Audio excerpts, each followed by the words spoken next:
Judgment is an open-world action-adventure game from the same people who brought us the Yakuza franchise.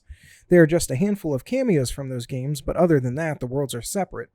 Technically an offshoot, it follows the story of Takayuki Yagami, a former lawyer turned detective.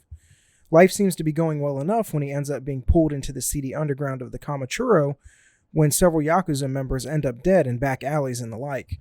I certainly won't spoil any details, but suffice to say, there are plenty of double-crossing, ulterior motives, and whodunit twists and turns to keep you invested during its 30 or so hours.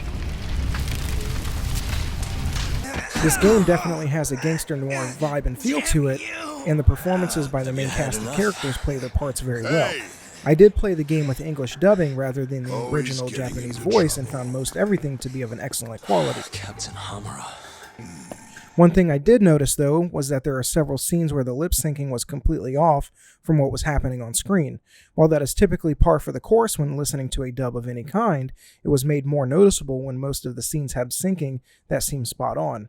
It never really pulled me out of the scene, it's just something that I happened to notice. The thing that kept me invested more than the plot was the moment-to-moment gameplay, namely the combat. For those familiar with the Yakuza games, you'll have a pretty good idea of what to expect. As you're going from one objective to the next, you'll encounter thugs that will try and pick a fight. These are nothing more than random encounters that you can either engage in or run away from. I found the actual fighting to be fun enough that I honestly don't think that I ran from one fight during my entire playthrough. You will have two fighting styles. Tiger is better suited for one-on-one fights, and Crane if you're surrounded.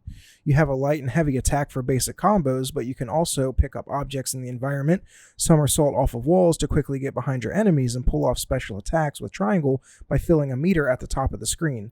Everything is fast and fluid, and most fights are done quickly enough that actually getting into a fight is a welcome change of pace. Not everything in the game, though, is great to see after a dozen or so hours into your adventure. Having to tail someone without being seen becomes tedious very quickly. You'll have to hide behind an object by finding the giant blue glowing square and pressing circle to avoid their eyesight. There's nothing inherently wrong, it's just not that exciting when compared to most of the rest of the game. The other mechanic that wears thin is the actual detective work that you have to do when investigating the crime scene. The gameplay here is very minimal and cannot be screwed up. You enter first-person mode and move the cursor around the environment until it glows, and then you zoom in to find the clue. Seeing as you're a detective, I would have loved to see clues that could have been missed if you weren't careful enough, affecting outcomes of different scenes and conversations. Having just finished Detroit Become Human, where missing out on certain things did affect your chances of success, this seems shallow by comparison. As I alluded to earlier, the audio in this game is great all around. The voice actors in the English dub really bring their characters to life. In a game that is dramatic by its very nature, they seem to know when to lay it on thick and then pull it back when more subtlety is needed. Overall, the graphics are good. Nothing really blew my socks off, with the exceptions of being the cinematics. Everything from the character models to the way the actual scene is directed is very well done.